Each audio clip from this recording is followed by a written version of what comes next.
Morning mga kamamis! So for today's video, Wednesday nga po yan at rest day po ng asawa ko hapon. Closing nga po siya ngayon. So sinulit nga po niya ang araw niya at siya uminom at nagpuyat. So puyat nga rin po ako dyan kasi nga po nanood kami ng movie. Ito nga po ang routine namin tuwing rest day niya. Iinom siya at magpupuyat. Hindi nga po nakikipag-inuman kahit saang lugar. Diretso uwi po yan pag galing sa work. Kaya nga po never ako nagkaroon ng problema sa kanya. By the way nga pala, tinatanong ko nga yung anak ko niya kung anong gusto niyang almusal kaso hindi siya sumasagot. So ayusin ko na nga rin na message niya kaya makalat. Ano yung pinag-inuman ng asawa ko ay nakakalat pa rin. Hindi talaga malipit-lipit pagkatapos hirap talaga. Kahit naglinis ka na sa gabi, pag kinabukasan maglilinis ka na naman. Sa mga oras na yan, sinasabihan ko na yung anak ko na tigilan niya na yan pag sa cellphone niya at baka magalit ang kanyang papa pag nakita siya. So lumabas nga lang ako dyan at tininan ko nga lang tong harap namin. Ang dami na namang dahon. So nasuklay-suklay na nga lang ako dyan. Ito nga ang anak ko, gusto nga niya manood ng YouTube. Sige sabi ko, utusan muna kita. Diyan lang naman ang bilihan namin sa kabilang bahay lang. Uutusan na nga po ito. Hindi na nga po siya lalabas ng bakod namin kasi diyan lang naman po yung tindahan sa tabing bahay namin.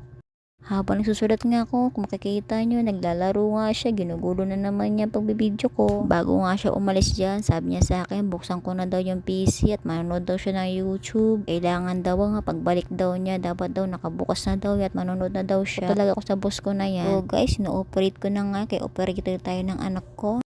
At ito nga, at ako ay nabibili rin ako sa pinapanood ko. Pinipilihan ko na nga siya ng mga papanoorin niya kasi nga iba-iba na yung pinapanood niya. Kung mag-YouTube ba siya o mag-Netflix. Habang inihintay ko nga siya, yung nga po yung almusal niya ay pancake. Hiniwa-hiwa ko na nga rin po at binawasan ko na rin po kasi yan na din po almusalin ko at di rin niya mauubos. Ito nga po, sinaiwan ko nga lang po yung anak ko dyan para mapag-exercise din po ako.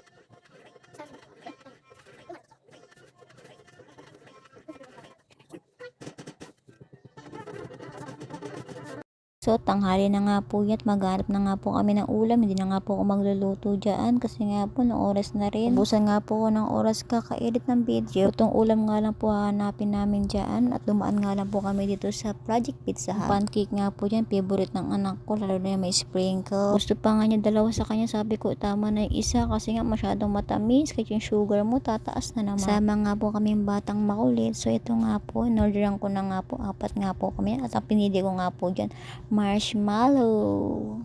Ito nga po, naglalakad na nga po kami kaso sarado po yung binibilang kong ulam na luto.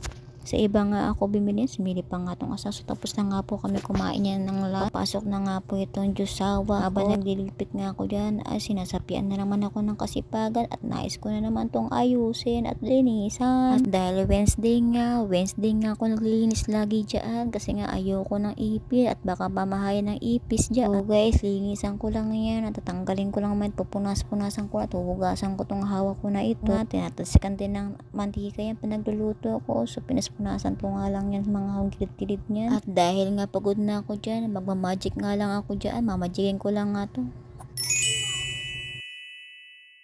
Inuna ko na nga tong anak kong paliguan para mamaya makapagpahinga. At ako naman tong, ang dami ko pang gagawin. Pagkagabi nga, medyo pagod na po ko. Ito nga lang po yung binili kong ulam para madaling lutuin. Kung kayo matulog, ay tinimpla ko na nga lang siya ng gatas. Matulog na rin kami guys. Thank you for watching guys. Good night!